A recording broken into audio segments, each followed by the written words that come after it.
Hey, welcome back. Okay, for all you independent authors listening, you're going to want to lean in for this one. This is a huge deal. We are diving deep into the hidden trap of those so-called free ISBNs, and way more importantly, how you can reclaim total ownership of your book.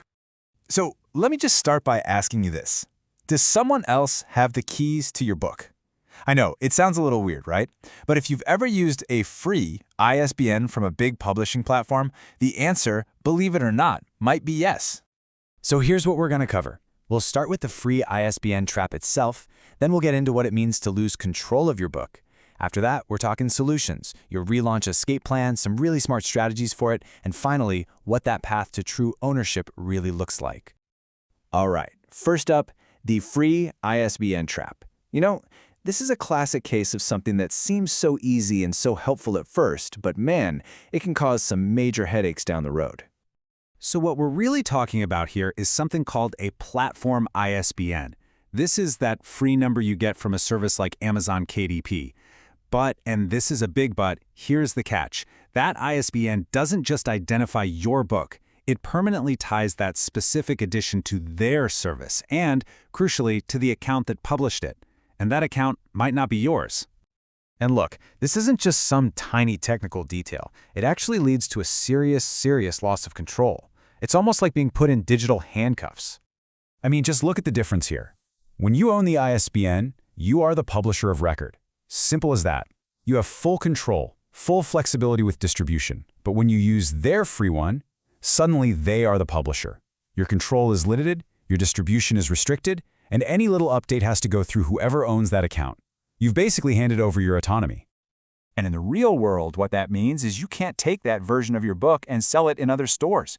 It means updating your cover, changing the price, or even fixing a typo in your manuscript becomes this whole process that depends on somebody else. You can't even take the book down yourself. And here's the real kicker. That listing can stay live on Amazon even after your contract with a publisher or a service is totally over.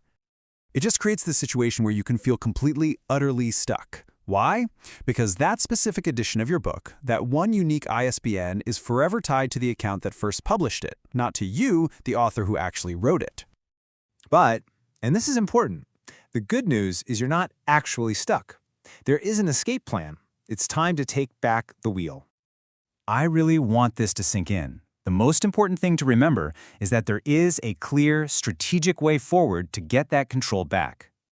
And here's the playbook. It's pretty straightforward, broken down into 4 steps. Step 1, you're going to revise the book itself. Step 2, refresh the cover to make it super clear that this is a new, better edition. 3, and this is the big one, republish it correctly, this time with your own ISBN. And finally, step 4, relaunch it to your readers. Okay, let's talk strategy. A successful relaunch isn't just about re-uploading some files. It is all about making your new edition shine and making sure your readers can find the right one easily. Which, of course, brings up a really critical question.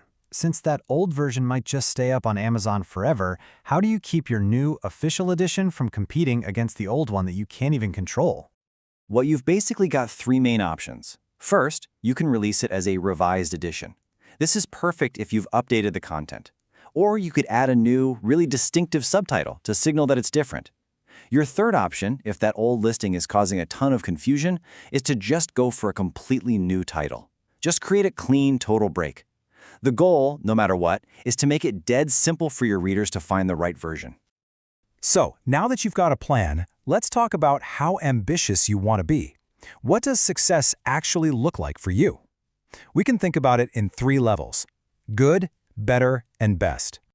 So the good goal, this is the foundation. This is where you just get it done. You relaunch your book cleanly, it's under your full control, and you've got your own ISBN. Bam! You've successfully taken back the keys. Now the better goal takes things a step further. Here, you don't just relaunch the book. You use this as a golden opportunity to build your own audience.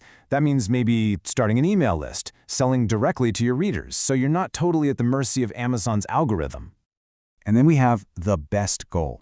This is the ultimate. This is about relaunching for long-term momentum.